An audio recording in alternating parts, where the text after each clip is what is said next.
Hello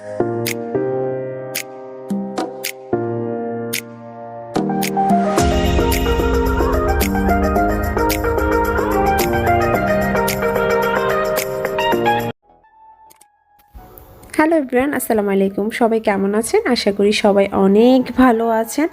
আলহামদুলিল্লাহ আমিও ভালো আছি। চলে আসলাম আজকে আপনাদের সাথে আবারও একটু গল্প করার জন্য। ভাবছি যে কি গল্প করা যায়, টপিকস তো আসলে পাচ্ছি না, তাই চিন্তা করছি যে কি বিষয় আপনাদের সাথে শেয়ার করব।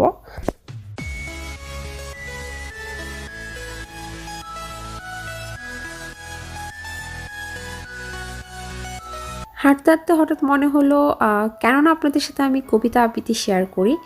আমি ছোটোবেলায় প্রায় কবিতা আবৃত্তি করতাম। যখন আমি ক্লাস 5, 6, 7, 8-এ ছিলাম তখন সময়। বাট এখন বড় হওয়ার পর আসলে তেমনটা আমি আবৃত্তি করিনি। আমার স্কুল প্রোগ্রামগুলোতে আমি প্রায় পার্টিসিপেট করতাম।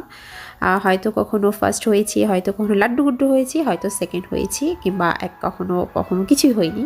তো এমনটা আসলে আমার সাথে অনেকবারই হয়েছে। যাই হোক, তাই ভাবলাম যে আপনার সাথে আমি একটু শেয়ার করি আমার আবৃত্তিটা যতটুকু আমি পারি। যেহেতু আমার গলার অবস্থা, নাকের অবস্থা একেবারেই খারাপ, তাও চেষ্টা করব।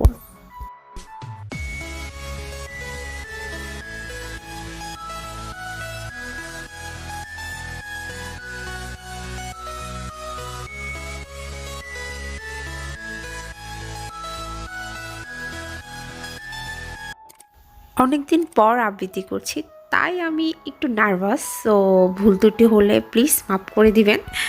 দেখি একটু একটু পারি কিনা। নারী তুমি অপরূপা, ভরা মোছাকে রসে রহস্য ভর্তি। নারী তুমি সর্বচারী। নারী তুমি আমার অপূর্ণ বিষাদগ্রস্ত, ক্লান্তির মাঝে অমলিন মুখের হাসি।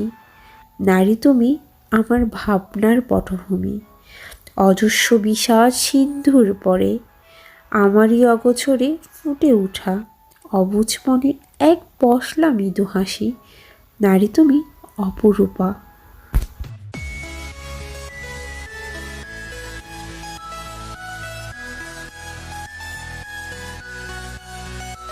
একটি কথা আছে, শিক্ষা মানুষকে আলোকিত করে, আবেগ মানুষকে নষ্ট করে, বিবেক মানুষকে বাঁচায়। তাই বলে জীবনটা থেমে নেই, সামনের দিকে সবাই এগিয়ে যান। ওকে, তাহলে সবাই ভালো থাকবেন। আজকে ব্লগটি আমি এখানে শেষ করছি। যদি ব্লগটি ভালো লেগে থাকে অবশ্যই লাইক অ্যান্ড কমেন্ট করে জানাবেন। আল্লাহ হাফিজ।